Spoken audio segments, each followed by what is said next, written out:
देखिए, बड़ा मंगल का शुभ अवसर भी है। इसके अलावा आपने देखा होगा हनुमान जी को लेकर जो आस्था इस वक्त देखने को मिल रही है पूरे देश भर में। और राम भक्त तो आप जानते ही हैं, खुद हनुमान जी भी हैं और जय श्री राम के नारे पूरे देश भर में लगते हुए आप देख रहे हैं, जिसको कई बार मुद्दा बनाने का प्रयास या फिर राजनीतिक रंग देने का प्रयास भी बहुत दफ़ा यहाँ पर हुआ है। बहुत सारे मुद्दे हैं, उनको लेकर ही हम यहाँ पर चर्चा करेंगे। और मरघट वाले बाबा मंदिर के मुख्य पुजारी पंडित वैभव शर्मा जी हमारे साथ हैं, उनको लेकर ही हम चर्चा करेंगे। लेकिन सबसे पहले शुरुआत में इसी से करूँगी। वैभव जी, जो बात होती है ना बड़ा मंगल, इस बार तो 8 मंगल हैं, इस शुरुआत कैसे हुई और क्या बहुत विशेषता है कि हनुमान जी इन्हीं मंगलवारों में बहुत प्रसन्न होते हैं? हनुमान जी बहुत सरल देवता हैं। मुझे ऐसा लगता है हमेशा ना कि हनुमान जी के लिए कोई विशेष होने की आवश्यकता नहीं है। कोई मुझसे पूछता है हनुमान जी के लिए क्या विशेष करें, तो मैंने कहा आप श्रद्धा रखिए, अपना ध्यान रखिए भगवान के प्रति, उतना हनुमान जी बहुत होता है। और जो बड़ा मंगल चल रहा है, बड़ा मंगल मुख्यतः स्टार्ट पूर्वांचल से हुआ। पूर्वांचल से शुरू होने के बाद वहाँ पर जेठा के इन मंगलों में हनुमान जी विशेष रूप से पूजे जाते हैं जी।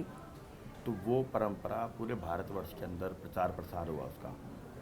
जेठा के मंगल के दिन ऐसा भी मान्यता मानते हैं कि इस दिन भगवान राम का और हनुमान जी का मिलन हुआ पहली बार जब जी।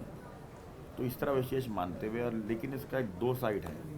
इस दिन हनुमान जी की पूजा करते हुए ऐसा विशेष मान्यता है कि एक आपको दिया जलाना चाहिए। अच्छा। चमेली के तेल का दिया हनुमान जी को जलाना चाहिए, जिससे ये मंगल विशेष प्रभाव करती है। ज्येष्ठ मास का महीना है, इसके अंदर हम पूरा शहर तप रहा है, पूरा देश तप रहा है। तो उस तपन के अंदर हम भंडारे लगाएं, हम वहाँ छबीले लगाते हैं, लोग पानी बांट रहे हैं, शरबत बांट रहे हैं।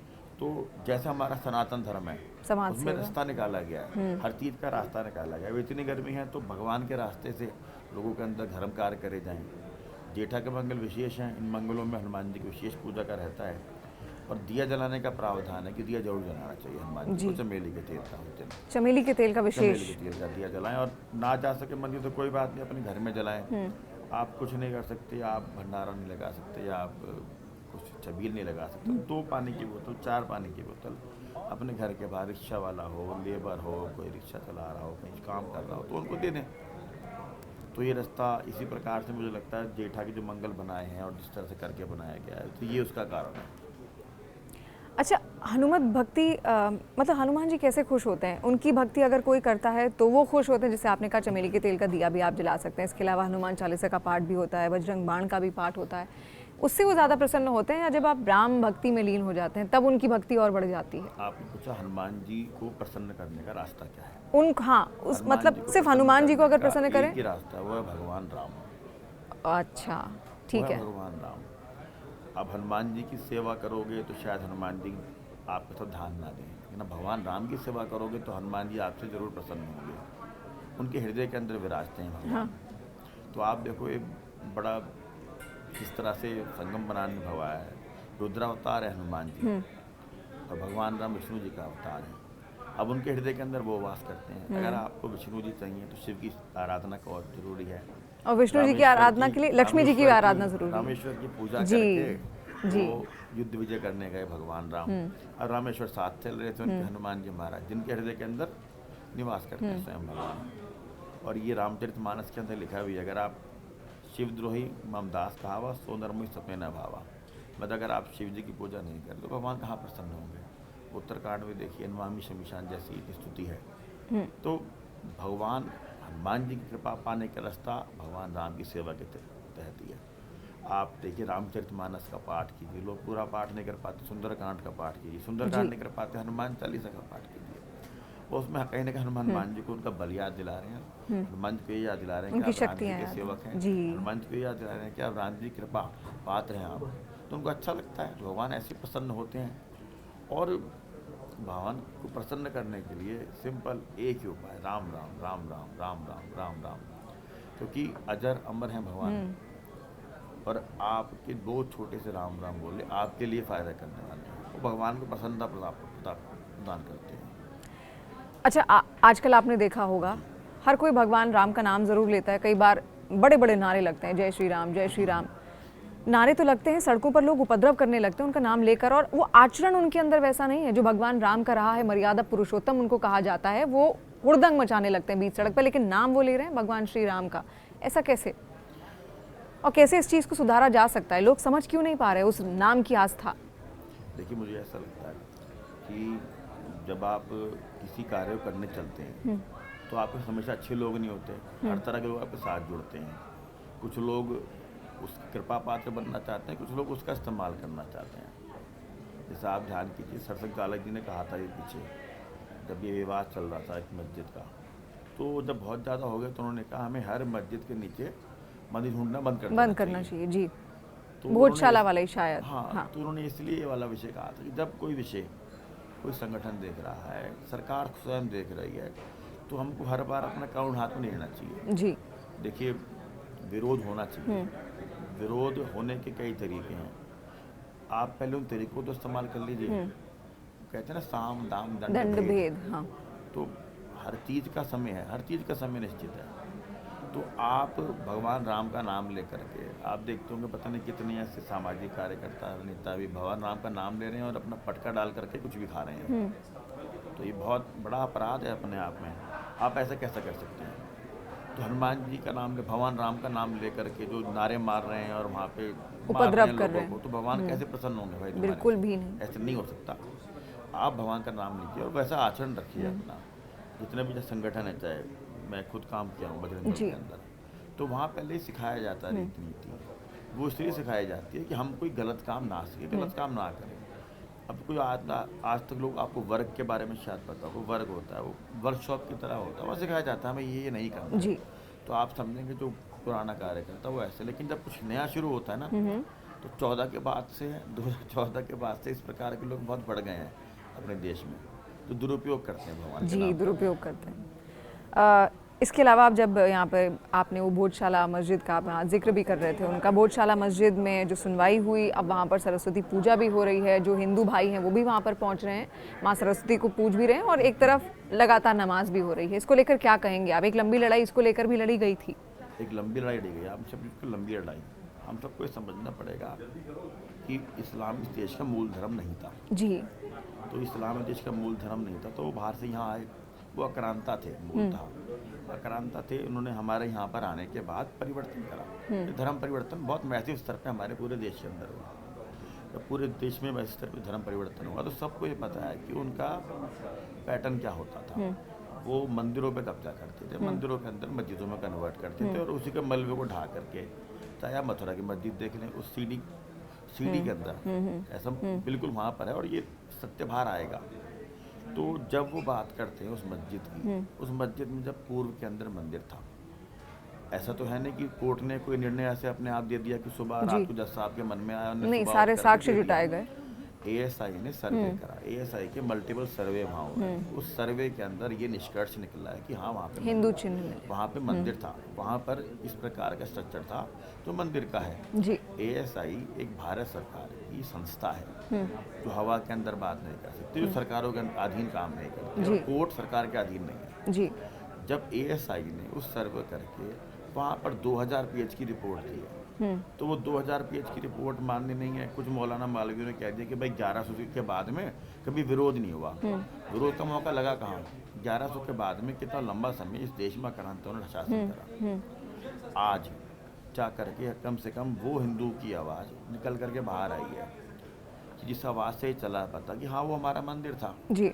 मुझे नहीं लगता समस्या होनी चाहिए। जो मेरा घर है, अगर मान लो कुछ गुंडों ने कब्जा कर लिया उसके ऊपर, कुछ आक्रांताओं ने कब्जा कर लिया और वो एक ऑर्डर के बाद, एक न्यायालय के ऑर्डर के बाद अब वापस मुझे मिल रहा है, तो मुझे लगता नहीं कि उनको इस तरह का कोई हल्ला करना चाहिए।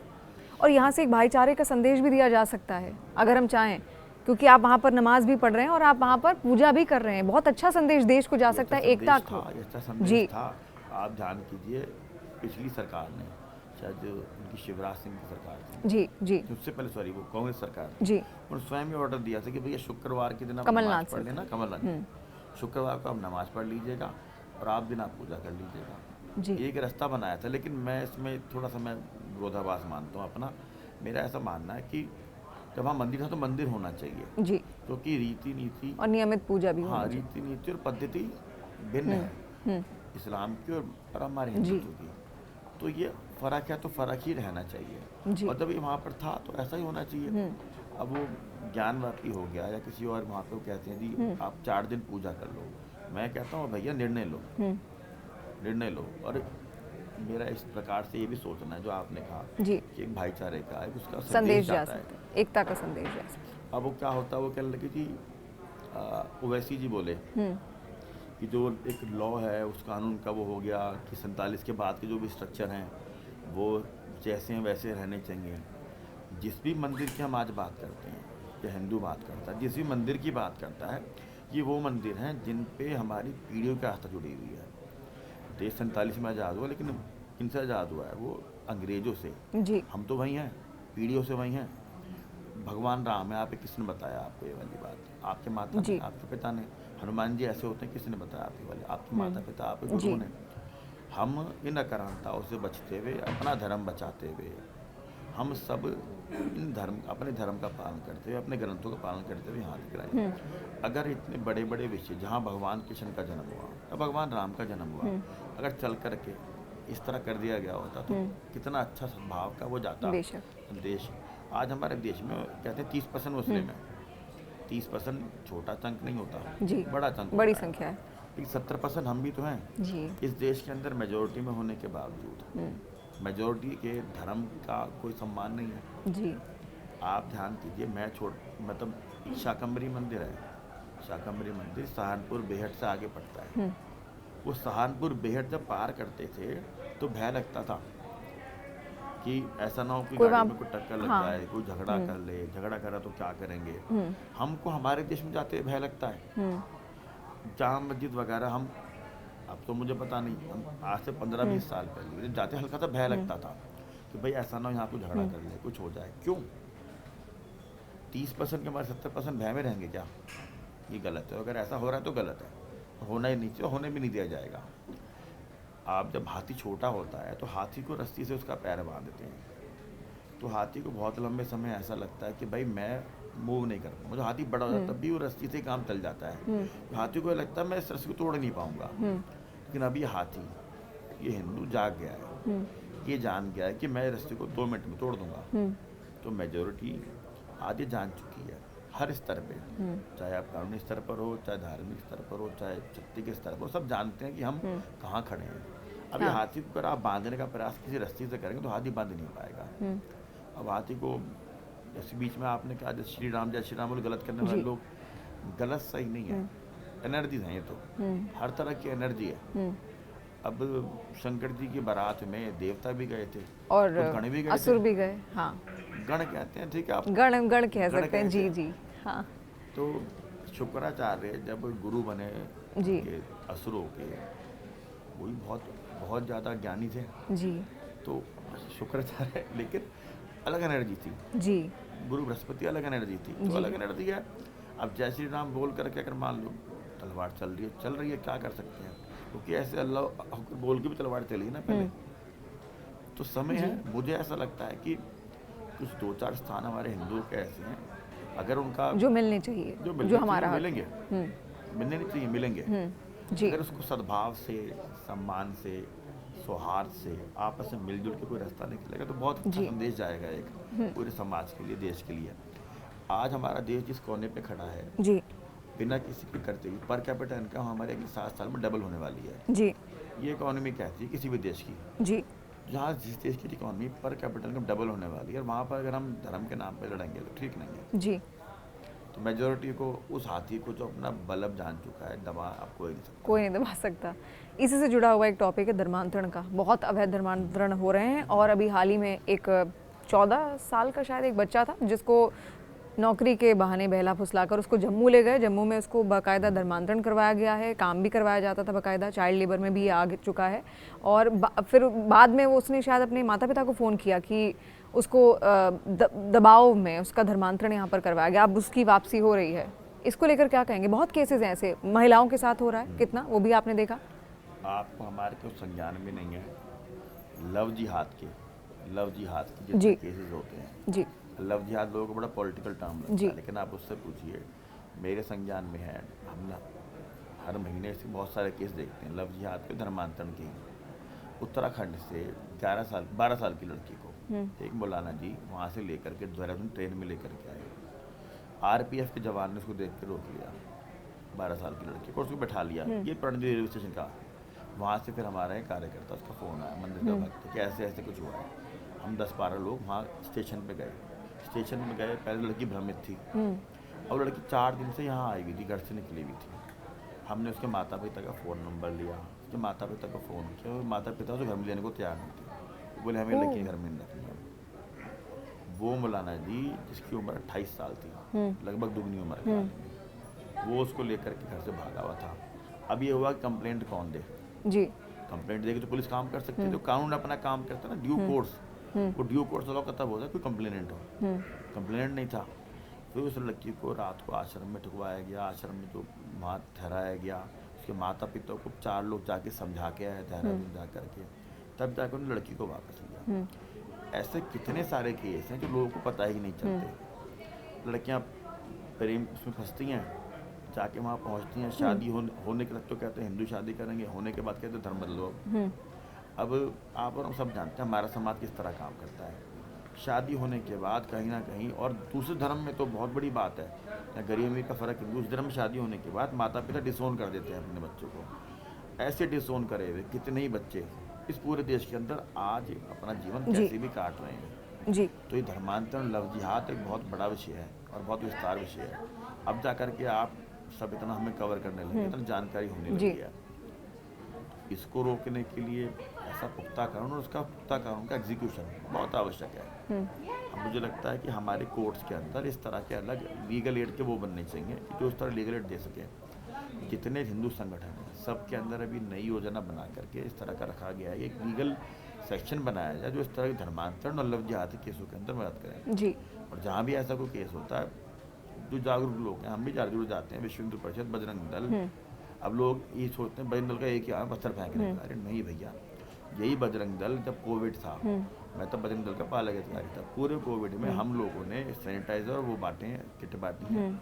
पूरे सेकंड वेव के अंदर बजरंग दल ने एक काम करा, वो है शमशान घाटों में ड्यूटी दी है, शमशान घाटों में पंक्तिबद्ध लोगों को करवाया, शमशान घाटों में जिन लोगों ने अपने लोगों की अंत्येष्टि नहीं करी थी, वो सारी अंत्येष्टि दिल्ली बजरंग दल ने करी है।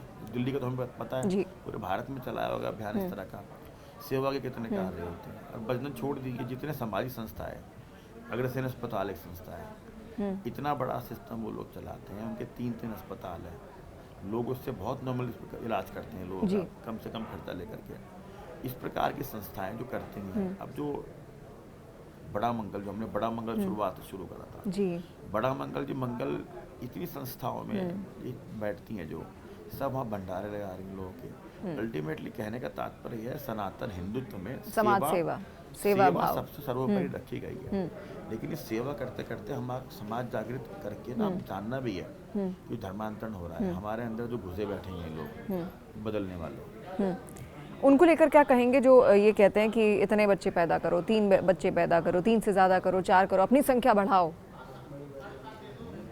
ये तो साइंस भी कहता है, अगर आप एक या संख्या बढ़ाने के लिए, लेकिन अभी तो 2 बच्चे पैदा करते हैं ना ओरिजिनली। अभी भारत का फर्टिलिटी रेट थोड़ा गिरा है, लेकिन आबादी फिर भी काफ़ी है, मतलब विश्व में सबसे ज़्यादा है। तो लेकिन यहाँ पर हम 2 चीज़ों की बात करते हैं। सबसे ज़्यादा हमारी आबादी विश्व के अंदर है, बिल्कुल है, गलत नहीं है।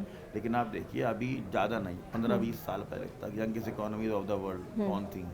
चाइना है जी, जापान है जी, ये होती थी 70s 80s youngest economies of the world. वो यंगेस्ट इकोनॉमी में क्या हुआ, उन्होंने 1 चाइल्ड पॉलिसी करी। आज चाइना सफ़र कर रहा है, चाइना को ऐसा लगता है कि हम नहीं चल पाएंगे आगे। क्यों? क्योंकि उन्होंने 30 साल लगभग 40 साल 1 चाइल्ड पॉलिसी रखी। तो 1 चाइल्ड पॉलिसी आप रखते हैं तो वो ऑटोमेटिकली क्या होता है, आपकी ना डिक्रीज हो जाती है, फर्टिलिटी रेट गिर जाता है, ग्रोथ रेट भी गिरता है साथ साथ। हाँ, दोनों, हाँ, वो गिर जाती है, क्योंकि ये इस तरह का फ़र्क है। लेकिन हमारे देश के अंदर अभी तो ये सारी पॉलिसी हमारे पे लागू होती है कि 2, 3, 4। अच्छा, इसमें जो नहीं, मैं मुस्लिम पक्ष की बात कर रही हूँ खास तौर पर, जब उनकी ओर से कहा जाता है कि अपनी आबादी बढ़ाओ क्योंकि हमारी संख्या कम है। आप एक आबादी बढ़ाओ मत सोचो, वो आबादी बढ़ाने की बात तो एक बेगम से कर रहे हैं। मैं कितनी ऐसे लोगों के बारे में जानता हूँ जिन लोगों का काम यही है कि 2 शादी कर, 3 शादी कर, हर से 2-4 बच्चे पैदा करो। हाँ, 2-4 बच्चे, उनके लिए महिलाएं मशीन है, फैक्ट्री है बच्चे पैदा करने की। हमारा 2 बच्चे, 3 बच्चे, 4 बच्चे वाला जो कॉन्सेप्ट है, सरसन काली जी ने बोला कि 3 बच्चे हों, कम से कम 4 बच्चे हों। वो इसलिए बोला कि हम ख़त्म ना हो जाएं। जी 30 साल 40 साल में हमारी जो संख्या ऐसा ना हो कि जीरे हो जाएं हम लोग धीमे धीमे, बुजुर्गों की संख्या बढ़ जाए हमारे इस देश के अंदर। हम खिलाफ जो है ना संख्या बढ़ाने रोकना चाहिए। कानून क्यों बनना चाहिए? उनके लिए बनना चाहिए जो 2-3 शादी करे जा रहे हैं, बच्चे पैदा पॉलीगैमी करे जा रहे हैं, जी। वो रोकना चाहिए। अच्छा, अभी हाल ही में वैभव जी यहाँ पर राहुल गांधी जी ने एक बयान दिया था, उन्होंने गद्दार कहा था प्रधानमंत्री नरेंद्र मोदी को लेकर। हालांकि बीजेपी ने कहा भी कितने सारे करोड़ देशवासियों की एक तरीके से वो उनको अपमानित कर रहे हैं, उसको लेकर क्या कहेंगे? अक्सर ऐसे ही बयान उनके सामने आते भी। बड़ा दुर्भाग्यपूर्ण है। मुझे ऐसा लगता है कि 14 के बाद बड़ा परिवर्तन ये भी हुआ है, राजनीति का स्तर गिरा है। प्रधानमंत्री किसके हैं? वो भारत के प्रधानमंत्री, देश के देशवासियों के। हमारी जनसंख्या है, सबने वोट दिया है। अगर जनसंख्या ने मैंडेट दिया है, देश का इतना बड़ा परसेंटेज है, किसी को प्रधानमंत्री चुना तो देश प्रधानमंत्री है।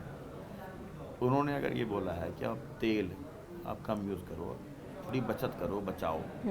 आज वर्ल्ड इकॉनमी सब जानते हैं, जो वॉर शुरू होने के बाद और आज जो कच्चे तेल का रेट डबल हो चुका है, 50% जी जी। हमारा देश उससे पहले ही जो अमेरिका वाले सैंक्शंस हैं, टैक्स बढ़ा दूंगा, जो गुंडाई झेल रहा है, तो गुंडाई झेल रहा है हमारा देश अभी ऑलरेडी।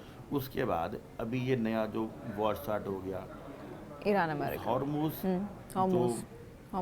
पैसेज है, हॉर्मुज पैसेज से सिर्फ 2 देशों को फर्क पड़ता है, वो है चाइना, दूसरा है भारत, जिनको मेजर फर्क पड़ता है। हमारे ऑयल का इतना बड़ा वहाँ से आ रहा है सिस्टम। अब वो बंद होने के बाद आज प्रधानमंत्री ये बोल करके यूएई गए, यूएई जाने के बाद तेल की डील हुई है, ने एलपीजी का इतना बड़ा जो पैक्ट करा है, वो पैक्ट ने इग्नोर कर दिया। ये मेलोडी जो देख रहे हैं, वो मेलोडी के यहाँ जा करके जितने एग्रीमेंट्स करके आए हैं वो इग्नोर कर दिया। आप नेता प्रतिपक्ष हैं, उसकी गरिमा होती है। नेता प्रतिपक्ष जब अटल जी थे, मतलब बोलने की गरिमा होती है। जहाँ तारीफ करनी होती है वहाँ तारीफ करना भी जरूरी है, हर बार आलोचना करना जरूरी नहीं। तो वो राजनीति का स्तर गिर गया है। गद्दार के शब्द बोलना शब्द नहीं है। वो 5 देशों के दौरे पे गए, 5 देशों के दौरे पे जा करके बिलियंस ऑफ डॉलर का वो डील करके आए। किसी भी देश की इकोनॉमी बचती ऐसे ही है। अब तेल अगर वो चाह रहे हैं कि ना हो, कोल्ड ना कम खरीदें, तो कारण ये है कि हमारी फॉरेन करेंसी बचे जी, फॉरेन करेंसी बचेगी। हाँ, मैं इस पे भी आ रही थी वैभव जी, ये अपील भी आपसे कि हाँ, तभी तो हमारा देश का रिजर्व बढ़ेगा, सरप्लस बढ़ेगा। अब स्वदेशी इसलिए स्वदेशी कर रहे हैं तो हमारा खुद का प्रोडक्शन बढ़ेगा नहीं, तो हम क्या तो अपने लिए बनाएंगे। इतनी बड़ी पॉपुलेशन अगर अपने देश की इम्पोर्ट डिपेंडेंट हो जाएगी तो भगवान ना करे कि इनको बड़ा संकट आ गया। जब कोविड में संकट थे, कोविड में सब देश आइसोलेशन में चले गए थे। तो आप उन देशों से हाल पूछिए जिन देशों की इकोनॉमी, जिन देशों की अर्थव्यवस्था बिल्कुल इम्पोर्ट सेंट्रिक थी, सारे देश जीरो हो गए। आज दुबई यूएई का जो भाग है, उसकी जो इकोनॉमी थी वो टूरिस्ट सेंट्रिक थी, फाइनेंस सेंट्रिक थी, असर पड़ा है उस पर, फाइनेंस सेंट्रिक थी। आज दुबई के सब बड़े बैंक्स ने, अबू धाबी के सब बड़े बैंक्स ने फॉरेन रेमिटेंस बैन कर रखी है। आपको अगर 1 लाख दिरहम से ऊपर की फॉरेन रेमिटेंस करनी है तो आपको परमिशन लेनी पड़ती है बैंक से। क्यों? क्योंकि वो इकोनॉमिक आइसोलेशन में है इस समय, वो क्योंकि डिपेंडेंसी क्या आती है, इम्पोर्ट। तो आज इसलिए भारत सरकार स्वदेशी पर जोर देती है। प्रधानमंत्री 5 देशों में घूमकर ना वो गद्दार का गाली बकरे जी, अच्छी बात नहीं, दुर्भाग्यपूर्ण है। वैभव जी बहुत बहुत शुक्रिया, आप आए हमारे साथ बातचीत की और कई सारे बड़े मुद्दों पर आपने यहाँ पर बात की। प्रधानमंत्री की अपील, राहुल गांधी जो एक बयान उन्होंने ऐसा दिया जिसकी बहुत आलोचना यहाँ पर हो रही, धर्मांतरण के मुद्दे पर आपने खुलकर अपनी बात यहाँ पर रखी और हनुमान जी के बारे में भी बताया। बहुत बहुत शुक्रिया हमारे साथ जुड़ने के लिए वैभव जी, धन्यवाद।